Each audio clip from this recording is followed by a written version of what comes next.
Bom, e vamos seguir falando justamente sobre esses leilões de aeroportos a partir de agora com o ex-ministro da Infraestrutura, Tarcísio Gomes de Freitas, que hoje é pré-candidato ao governo de São Paulo, mas foi o responsável justamente pela implementação do programa de concessões do governo federal, esteve diretamente envolvido justamente nesse processo de concessões dos aeroportos. Está conosco aqui no nosso estúdio do Jornal Jovem Pan.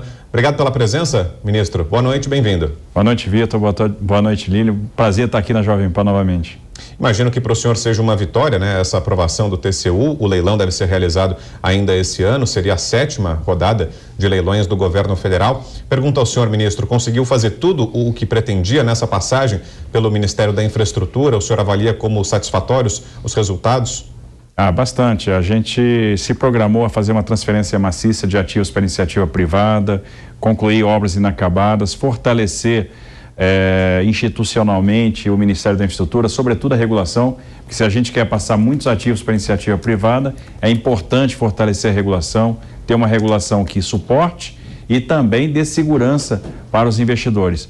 A vitória de hoje no Tribunal de Contas da União é um marco, a gente está muito feliz que mais 15 aeroportos, portanto, serão leiloados, é mais investimento aí que está à vista, isso vai fazer a diferença para o usuário, vai transformar a vida do usuário. Acho que o Brasil todo ganha com isso, em especial São Paulo, com essa desestatização de Congonhas, que é um aeroporto super relevante na nossa malha aérea. Agora, ministro, vamos falar de eleições deste ano. Como pré-candidato ao governo de São Paulo, o senhor está caminhando bem nas pesquisas. Trouxemos o resultado de uma divulgada no começo da semana que mostra o senhor já na 2ª posição nessas intenções de voto. Pergunto, e em relação à chapa para concorrer a essa vaga no governo de São Paulo, já tem um candidato a vice-governador?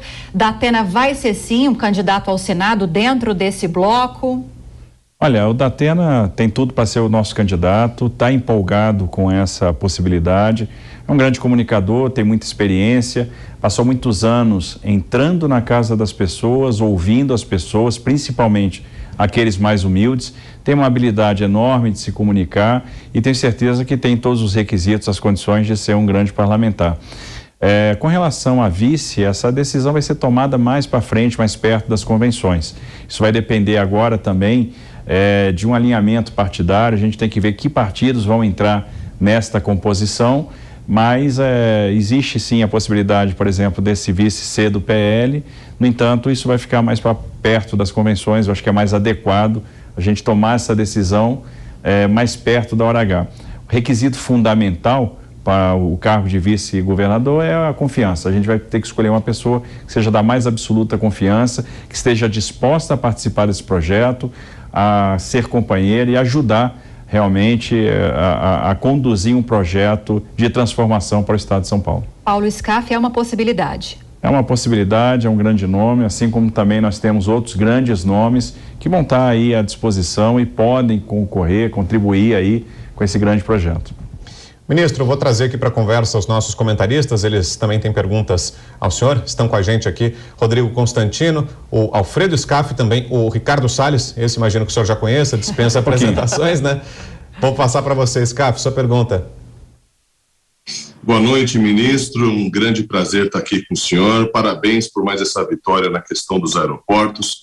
A minha pergunta é mais voltada para São Paulo, ministro.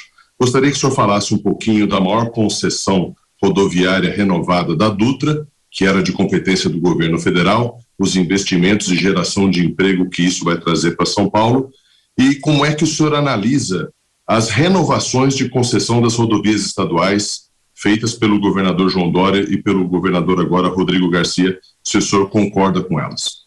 Bom, Alfredo, eu não concordo com essas renovações, tanto não concordo que a gente adotou um caminho completamente diferente no governo federal.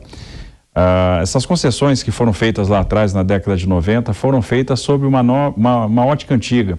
A gente naquela época não tinha trilhado uma curva de aprendizado, o foco era a obra e não a prestação do serviço. A percepção de risco do Brasil era diferente, o que demandava taxas de retorno completamente diferentes.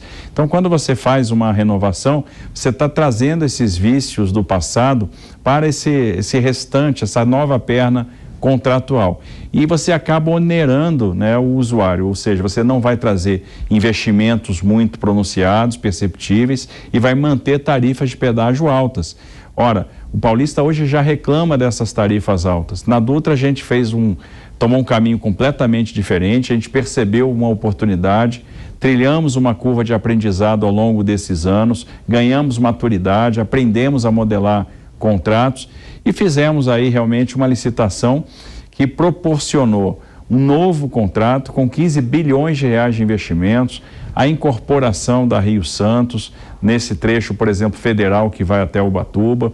Vamos ter, por exemplo, 7,5 bi investidos em São Paulo, que envolve aí a quadruplicação da Dutra no Vale do Paraíba, investimentos em vias marginais, em acessos a municípios, o cuidado com o turismo religioso lá em Aparecida, a iluminação de LED ao longo de toda a rodovia, 1,4 bi de investimento na chegada em Guarulhos, ampliação das vias marginais, investimento em drenagem, investimento em viaduto como o Trevo de Bom Sucesso. Nós vamos ter também a Via Expressa, a primeira experiência com Free Flow. Então, de fato, vai mudar a percepção do usuário. E uma coisa importante, se a gente pegasse o deslocamento do usuário do veículo de passeio do Rio de Janeiro para São Paulo, se nós tivéssemos feito a mesma coisa que o governo de São Paulo fez, que foi prorrogar contratos, aplicando aí o reajuste via IPCA, nós teríamos esse deslocamento custando R$70 hoje. Como nós fizemos a nova licitação, mesmo com os 15 bilhões de investimento que a gente jogou para dentro do contrato, esse deslocamento do veículo de passeio do Rio de Janeiro para São Paulo, para quem usa o TAG, vai sair por R$46. Portanto, uma redução importante de tarifa, a vida do usuário vai ficar melhor em termos de segurança, em termos de tempo de viagem e também vai ficar mais barato. Constantino. Boa noite, ministro, um prazer tê-lo aqui, parabéns pelo trabalho. Que o senhor é um trabalhador incansável e um bom gestor, isso está muito claro para qualquer pessoa atenta aos resultados da pasta do seu ministério. Mas o governo estadual envolve algumas outras questões que, por exemplo, tem a ver com liberdades individuais, coisas assim que às vezes o eleitor não conhece exatamente a sua opinião.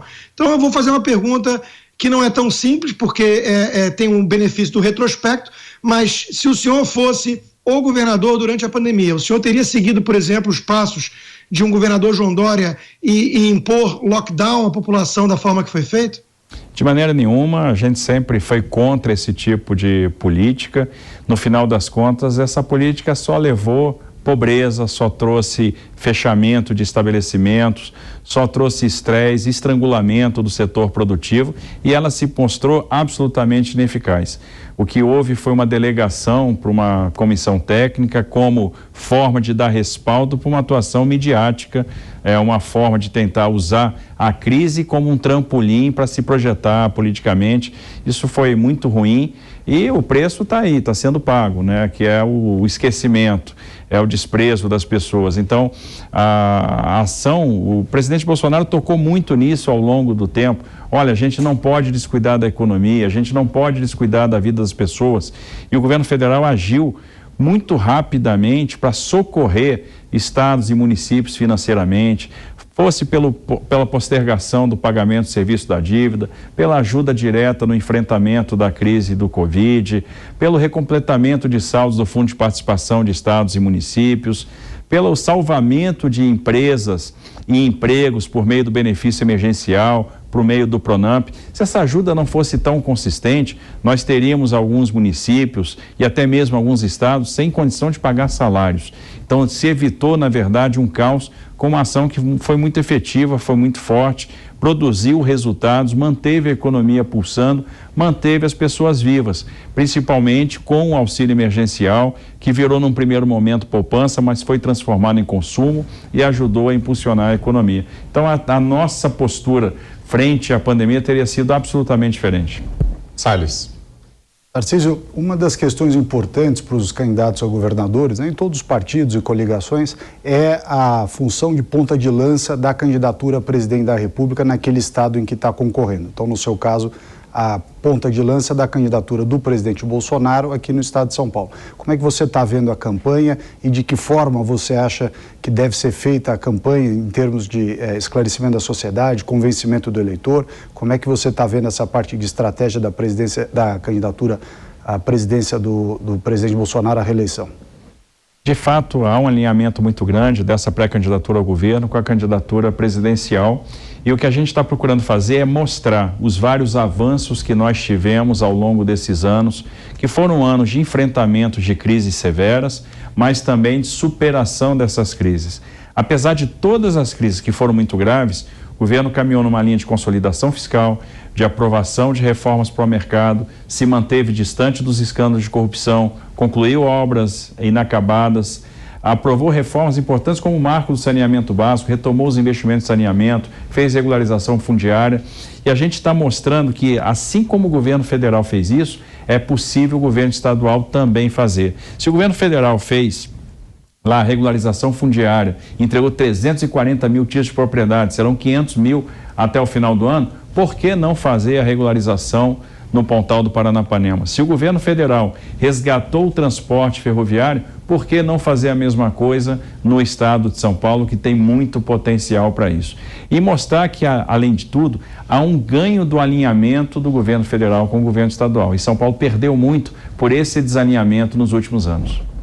Agora, ministro, queria tocar também num outro tema que está preocupando muito os moradores aqui de São Paulo, e não só de São Paulo, de todo o Brasil, mas para a população paulista tem sido uma preocupação crescente nas últimas semanas, nos últimos meses, que é a segurança pública. Essa semana entrou em vigor no Rio de Janeiro uma medida que já vinha sendo adotada aqui em São Paulo, que é a instalação de câmeras nos uniformes dos policiais militares, nas fardas. Qual a opinião do senhor sobre isso e o senhor pretende mantê-las, caso eleito governador aqui de São Paulo? Olha, como toda política pública, essa política das câmeras tem que ser reavaliada. É interessante, tem um custo financeiro, né? E na perspectiva financeira, o que é melhor? Monitorar o bandido ou monitorar o policial? Nós temos 350 mil bandidos que estão em liberdade hoje em São Paulo, em função de benefícios processuais, então cumprem suas penas em liberdade, que não passam por qualquer tipo de monitoramento. E o índice de reincidência, o índice de volta ao crime é muito grande, beira os 50%. Então a pergunta é, por que esses bandidos não estão sendo monitorados? Porque a partir do momento que eles são monitorados, a gente tem uma redução da criminalidade, desses crimes contra patrimônio, a gente diminui a reincidência. Uma tornozeleira custa R$290, R$295. A câmera do uniforme do policial aqui custa R$690, R$695. Então sai muito mais barato monitorar o criminoso com a tornozeleira. A gente prefere, ao invés de monitorar o criminoso, a gente está monitorando o policial. E no final das contas, a câmera inibe a ação do policial. É um voto de desconfiança para aquele cidadão que é bem formado, bem treinado, veste a farda para defender a sociedade, corre o risco para nos defender. E no final, essa câmera ainda permite que os iscas sejam usadas para desmobilizar guarnições, para que seja feita uma ocorrência de algo que não tenha relevância. A gente inibe pessoas que querem fazer denúncias e se sentem constrangidas em fazer porque tem medo da sua identidade ser revelada, a denúncia de um cativeiro, a denúncia de um ponto de venda de droga, a denúncia do cometimento de um crime. Então, no final das contas, conversando com muitos policiais que estão nas ruas, a gente vê que isso acabou sendo inibidor da ação e traz para o policial uma sensação de falta de segurança jurídica. Portanto, é uma política que precisa ser reavaliada. Agora, ministro, a ligação dos candidatos com o estado no qual eles estão se candidatando tem sido também muito questionada. O próprio ex-juiz Sérgio Moro está respondendo na justiça algumas ações nesse sentido e queria saber como está a situação do senhor. O senhor é carioca, passou boa parte da vida política nesses últimos anos em Brasília. Como o senhor pretende se defender dessas críticas? Olha, eu acho que primeiro essas críticas encerram um preconceito. E um preconceito inadmissível para um estado do porte de São Paulo. Um estado que acolheu nordestinos, milhões de nordestinos, acolheu nortistas, sulistas, estrangeiros de várias partes do mundo e que juntamente com paulistas ajudaram a construir a riqueza. O paulista é muito pragmático, ele não está interessado em saber de onde você veio, mas para onde nós vamos, aonde a gente vai conseguir levar. Ele quer que alguém que perceba quais são os problemas e saiba construir soluções, saiba construir saídas. No final das contas, é interessante que muita gente fez política aqui pensando em um dia ir para Brasília. Eu estou vindo de Brasília pensando em fazer a diferença em São Paulo. Eu acho que a gente está conseguindo demonstrar isso em todos os fóruns, em todos os debates onde a gente está indo. Quem trabalhou a vida toda em infraestrutura acabou tendo que estudar a dinâmica econômica de cada um dos estados onde atuou, até porque a infraestrutura é meio, ela vai atender um determinado fim, ela vai atender o setor produtivo, o agronegócio. Então, a partir do momento que a gente detecta oportunidade de infraestrutura, como a gente fez no Porto de Santos, na Nova Dutra, na Malha Paulista, na linha da MRS, no aeroporto de Congonhas, no aeroporto de Viracopos, a gente está estudando toda uma dinâmica econômica dessas regiões. E estudando muito São Paulo e montando um grande time. Quando a gente tem plano e tem time, não tem como dar errado. Ministro, rapidamente uma última pergunta, antes de fecharmos. Muito se vem questionando sobre o sistema eleitoral brasileiro. Qual a opinião do senhor? O senhor confia no atual sistema eleitoral? Olha, nenhum sistema é absolutamente inexpugnável. Eu entendo que faltam gestos para que a gente tire qualquer dúvida que a sociedade venha a ter sobre o sistema.